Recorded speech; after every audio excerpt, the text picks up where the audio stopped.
A while ago, I asked some of my colleagues whether they would tell me what they thought about metacognitive therapy and why they would recommend it to their clients. So mind you, these colleagues are MCT experts. They've been in the field for a very long time. They've practiced with thousands of clients and they've taught their clients to overcome mental illness and feel better. So they told me different things and why they viewed metacognitive therapy as a game changer when it comes to improving mental health. So inspired by that post, which you can find on my website on metacognitivetherapycentral.com, I have made this video to explain why MCT is a game changer when it comes to improving mental health. So let's dive into that. The first reason why metacognitive therapy is a very effective approach is that it plays by the rules of the brain. The rules of the brain are that it's normal to have a lot of different thoughts and feelings and inner experiences during a day. Regardless of the content of these thoughts that I have,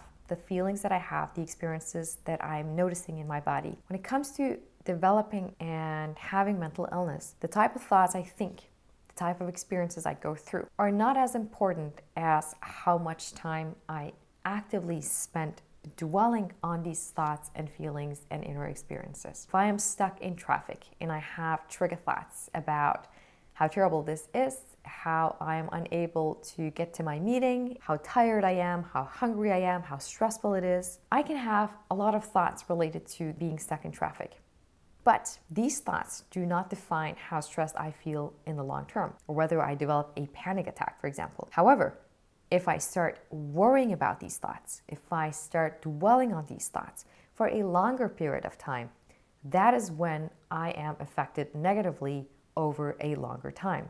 If I worry about how I'm unable to get to my meeting, how that's going to impact my career, how that's going to impact the people that I am working with, what they're going to think about me, how I might lose out on an opportunity, how that could impact my life in the future. If I worry about these thoughts, that is when I feel even more stressed. That is when I even develop anxiety and might even have an anxiety attack. Let's take another example. Let's say someone is fired from their job, and that naturally creates certain negative thoughts that come up. For example, was this my fault? Why did this happen to me? Why did they choose me? This was unfair. I was doing such a good job. How could they do that? So a lot of different negative thoughts can come up as a result of getting fired. Now, these thoughts in themselves may be negative and may provoke some negative reactions, but they are still very short inner experiences that come and then they will go away. However, if this person starts dwelling on these thoughts, if this person starts analyzing and stewing and dwelling on these thoughts, then at some point he or she will have a chronic low mood and maybe even get depressed. So the thoughts themselves and the experience of getting fired in itself is not necessarily problematic. It's a problem that needs to be solved and worked on, but it's not the reason for why this person becomes depressed. But this person becomes depressed because he or she started ruminating about the consequences of getting fired, of why that happened, and contemplating all these thoughts. So metacognitive therapy plays by the rules of the brain by helping people stop and reduce these thinking patterns, by helping people stop worrying and stop ruminating. Once this happens, the elevated emotions that come as a consequence of worrying and ruminating at some point get self-regulated. So emotion regulation happens when people reduce the amount of time they spend worrying and ruminating. And this is how people recover from mental illnesses and psychological problems. Another colleague put it very interestingly. He said that metacognitive therapy is lazy therapy or anti-therapy. I think in this world of self-help, of constant self-improvement, constant things that we can do and that we have access to, it is tempting to believe that we need to do more to feel better. For example, we need to analyze how we feel in order to really find the root cause of what's going on so that we can come up with good solutions. However, according to metacognitive therapy, this is how we maintain mental illness and not overcome it. In fact, in metacognitive therapy, we teach our clients to do much less in their minds than they're used to. Our clients are usually very successful people. They're go-getters, they are doers, and they are used to fixing things, and they're very good at it in the outside life.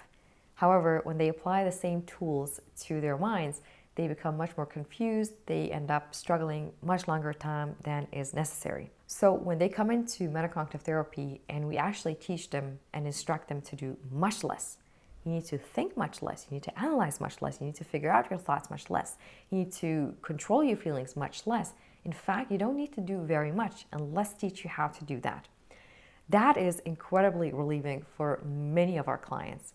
They love that they don't have to do anything. After a certain period of time where they, of course, have to get used to the idea of not doing so much. So metacognitive therapy is anti-therapy. We don't need to do more. We're kind of lazy about things, and that works very, very well for most people. Imagine no longer being dependent on always asking for reassurance from your partner, from your friends, from your family, from your doctor, from your therapist even. That every time you had a scary thought or uncomfortable feeling, or you felt stressed about something, you felt concerned, you didn't have to go to someone else and talk it over and talk it through before you could feel better. Imagine being independent from using a lot of different strategies like deep breathing, meditation, talking to yourself to calm yourself down, thinking positively, reading a lot of self-help, and even going to therapy. Well, metacognitive therapy can help you become very independent and not rely so much on outside help. Now, this is not the same thing as never asking for help, never relying on someone for comfort.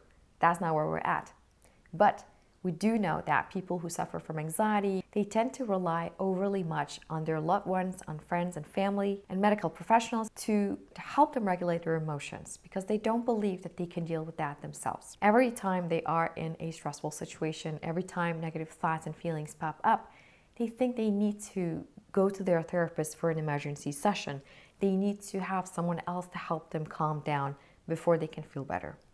But what if you learn the strategies to always help yourself regulate emotions so that you no longer needed to do a lot of things and you no longer always have to rely on other people to feel better? Again, I'm not saying that you should never seek reassurance from loved ones once in a while. I'm not saying that you should never go to the doctor and check out whether something is up. But if this is your go-to strategy and it hasn't been helpful in the long term, and in fact it's straining your relationships, even to your doctor, MCT can help you practice different strategies and relate to your thoughts and feelings in a different way so that you don't need others and outside help all the time to access healthy emotional regulation and feel okay. This was the point that was stressed by my colleague Julia. Metacognitive therapy makes you more independent. Let's say you suffer from anxiety and you spent a lot of time, effort, and money on going to therapy for that condition. And after maybe 5, 7, 10, or 12 sessions, you feel better and you're ready to move on with life.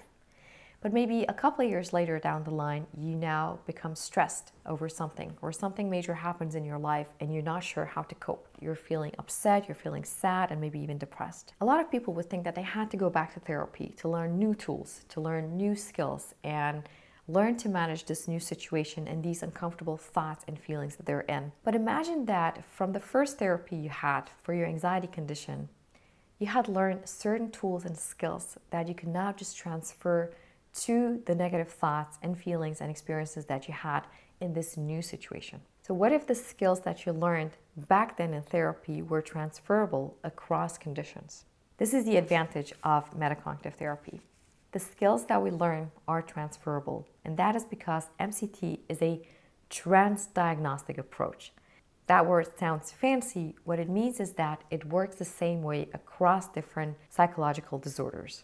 And that is because research shows that excessive worry, excessive rumination, along with certain beliefs that people have about the way their mind works, are the causes of mental illness. So learning to deal with those can help you overcome many different problems in life. So the strategies that you acquire in MCT are transferable across different conditions, across different problems in life. And this is a great advantage, according to my colleague, Nicholas. Before I had learned and practiced metacognitive therapy, I tried many different approaches. Amongst them, acceptance and commitment therapy, cognitive behavioral therapy, and for a while, I was a huge fan of psychodynamic therapy. And psychodynamic therapy is helping clients understand what has happened in their past and how that can be related to their current issues that they're experiencing. But I would experience from time to time some of my clients telling me you know what? I actually don't have anything that's been happening in my life or in my childhood that would make me think that this is why I'm struggling. In fact, I've had a very happy childhood. I've had a very safe childhood. So I don't think there's anything to dig up. Now, when I think back to it, I understand that that was completely unnecessary because my clients' problems, in some of these cases, anxiety, could easily have been solved if we had just looked at the amount of time they spent worrying and dwelling on their current problems. If I had just taught my clients to reduce the amount of time they spent ruminating over their thoughts and worrying about their thoughts, they could have been much better off and they would have spent much less time in therapy and recovered faster. So with metacognitive therapy, we don't need to dive into old traumas, into old childhood experiences. The client's current problems can be solved by focusing on the here and now and by helping them reduce the amount of time they spent dwelling on all these negative thoughts and negative experiences. So instead of going back and maybe digging up all these traumatic experiences that they may have had, which is a waste of time, a waste of energy, and can risk re-traumatizing the client, metacognitive therapy focuses on what is happening here and now, and there's no need to go back into people's prior experiences to help them to feel better in the now. This was a point that was stressed by my good colleague, Albert. Everyone has negative thoughts, and everyone believes their thoughts sometimes. For some people, these thoughts become so scary that they do everything they can to avoid them. They may go to great length to distract themselves from their thoughts. They may argue back with their thoughts. They may analyze why they have these thoughts. They may even use substances and medication to dull down these thoughts. But what if you discovered that although you had these thoughts and although they felt scary in the moment when they came up, they were not important. They didn't mean anything and they were not facts just because they come up. With metacognitive therapy, you can learn to develop a relaxed relationship with thoughts. Developing a relaxed relationship is not the same thing as feeling cool every time a negative thought comes up. I don't think that's realistic. Sometimes I get scared of my thoughts as well. But I no longer go to great lengths to avoid them or change them or analyze or understand them. And that is because I've learned and I've experienced that my thoughts are just thoughts. So when I have a thought and I sometimes believe it or sometimes get scared of it, I don't need to change my course of action and I don't need to analyze it or worry about it. And that can be you. Regardless of the type of experiences that you have in life and the type of thoughts that come up and that can feel scary from time to time, you can learn to develop a relaxed relationship with them so that you don't go to great length to do all you can to get rid of them or escape them or worry about them and make yourself anxious and depressed. Metacognitive therapy can help you develop a new relationship to your mind and to your thoughts and become more relaxed whenever negative thoughts and even negative feelings come up.